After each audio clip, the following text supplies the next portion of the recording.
can actually have a model for decision making based on this. Okay, lesson 6. The future doesn't equal the past. So we've looked at the past in investing, and now I'm going to tell you, whoops, the future is going to be different. So you might think, well, that doesn't really matter. But what's true? The learning from the past is both useful, but it's not guaranteed. But in all cases, tending, planting, and attention improves our results.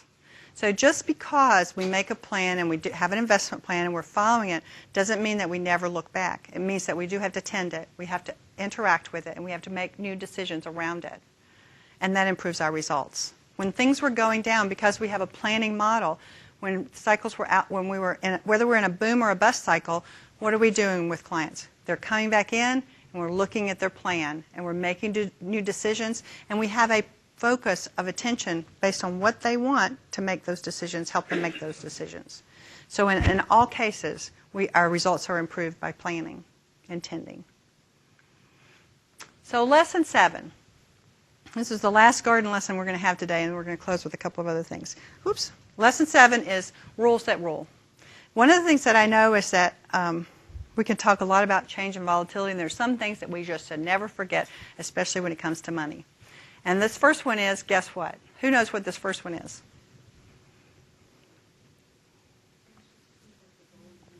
Cash is king or queen, depending on your perspective. What did I say the antidote for volatility was? Understanding your cash flow. If we do not understand our cash flow, we will lose. Okay? We have to understand our cash flow. What's this one? Anybody got a guess? It's a little harder to know. This is debt. Use debt wisely. Debt is an incredible tool, but if we get too much of it, kind of hard to hold it up. It can really put us in jeopardy, but it also can help move us forward in ways that we can't move forward without debt. So debt isn't bad, and good debt is very good. We have to know the difference between good debt and bad debt, and that's what a plan can help illustrate for you. What does this one say? The market is always volatile. All markets are always volatile. Okay? So all markets are volatile. That doesn't change because we've decided to have an investment plan. We just accept that as a possibility. That's why we use asset allocation as our investing principle. What is this one? Don't follow the herd. Don't be a sheeple. Sell when others are buying and buying when others are selling. And just do what Warren Buffett does, right? Don't be so. In summary, what we've talked about is the interconnectedness of choice. If we're making smart financial choices, we're doing them from a big picture perspective of what it is that we want to create in our life, and we're making choices within that. We understand that there's a growth cycle, and we understand that patience is involved in that growth cycle. We know that risk is something we have to manage, and that we have certainty that there will be risk. We know that things are not equal, and then we have to really use the fact that all investments are not equal, and we can use that information to help us make more money. The future doesn't equal the past, but we can know that if we follow some basics, we can make our plan work. So I have this information. The bottom line is, when you really come down to it, you still stand at a precipice, and you have two choices. You can hire an advisor or advisors, or you can do it yourself. And you know whether you're a do-it-yourselfer or whether you're an advisor. You're going to hire an advisor. And both are valid. So I have some people come in. I had a guy actually came in to see me. He was a pilot. He was so excited about his investing model. And that was a little different from mine. But, we looked at it together, and I said, just keep doing what you're doing. He said, I really enjoy this. It's so much fun. Now, you know if that's you. But if it's not you, you probably are in the hire advisors column. We don't want to necessarily do something that we hate every day. So you have to decide which is true for you. When we generally start out planning, we try to do it from this perspective. And I'm going to suggest to you that this model, I think, is broken.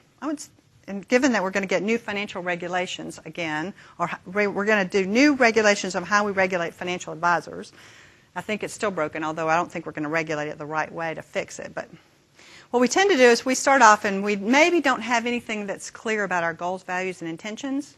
They might be clear, they might not. We're in charge of that, and we go and we hire a variety of professionals. We maybe go to an attorney to help us with our wills. We get our banker to help us get some money, maybe loan us money for our house or our business. Our accountant takes care of our taxes. Insurance agent helps us with our insurance. Stockbroker does our investing. These people probably don't talk to each other. Who's in charge of talking to these people? You are. So you're in charge of taking your goals, intentions, and values and making sure that each of these people are in alignment with it. That's possible, but may not work for you. And then, so and what I think people, these are specialty advisors. Doesn't mean they're bad advisors. They're very useful. We need an attorney if we're going to have a good estate plan. But they're specialty advisors. They have a single focus. But what I talked to you about today is wealth, building your wealth. And that takes someone with a big perspective. We have to consider everything. Doesn't mean we don't need specialty advisors. It just means we need somebody to help us look at the big picture. Specialty advisors that you might have worked with are like these: valuation specialists, investment advisors, mortgage brokers. Wealth advisors. You hear about two kinds of wealth advisors. There are many different kinds, and there's initials for everybody. Aren't there? It's like, how many more initials can there be? But I think there's two main that you'll see for wealth advisors. One's a CFP, Certified Financial Planner. One's a PFS, Personal Financial Specialist. These are the differences in credentialing. They're very much the same. The difference here is that you have to be a CPA to be a PFS. So anyone can be a CFP, but only CPAs are PFSs. But generally they're regulated by an independent body. They have a degree, they've passed an exam, they've gotten some experience, whatever. Those things. But a wealth advisor, this is what a wealth advisor is doing. Now compare that to the diagram I showed you, but where you're in the middle and all these different people are kind of pulling on you. The wealth advisor is coordinating and mixing all of these things. And putting these relationships together. We haven't even talked about taxes, but I'm going to close with an example on taxes that's probably going to blow you away. If you don't coordinate your taxes with your investing and your cash flow, you're going to be in a world of hurt, or can be in a world of hurt. So we have to relate all these things together. And what do they relate to? What do we want?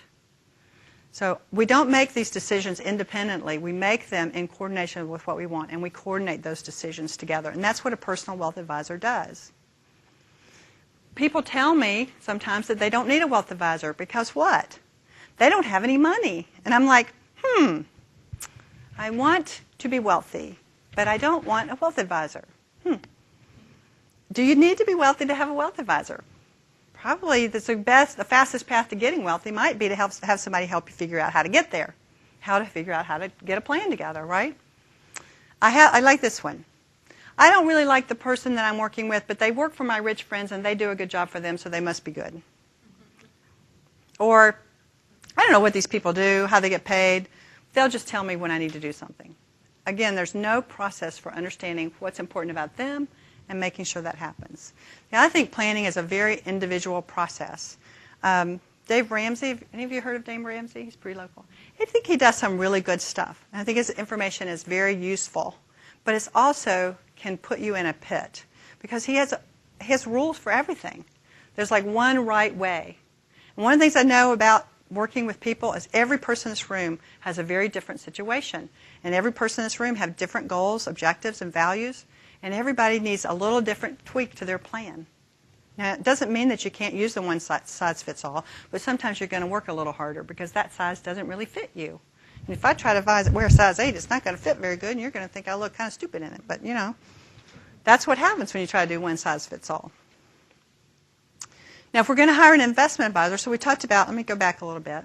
Wealth advisors are big picture people. But eventually, I've got to figure out who I'm going to have. If I'm going to have wealth, I've got to figure out who's going to manage my money. Either I'm going to do it myself, or I'm going to hire an advisor. And this is another place I think people tend to misunderstand who they're hiring. Or if you're going to have someone help you with your investments, the first thing you want to know is, am I working with a registered representative or am I working with an investment advisor? How many people know the difference? Few. That's actually more than most times. I did a room full of 35 people not too long ago. One person raised their hand. Guess where they're from? Merrill Lynch. So they knew the difference. But when we're talking to people about investments, we tend to think they're investment people, right? So they're all the same. Well, it's pretty different. The world is very different. Their registered representatives have a very different way of working than investment advisors. The most important difference is right here, I think, is fiduciary responsibility. Who knows what a fiduciary is? Who wants to tell me what a fiduciary is? Okay. Acting on another's behalf. So an investment advisor has a legal responsibility to act on put the client's interests first. Isn't that what you want from somebody? Don't you want somebody who's going to put your needs first? There's no fiduciary responsibility. Doesn't mean they can't act in your best interest, but they are not required to. So that was something to really think about when I'm hiring an investment professional.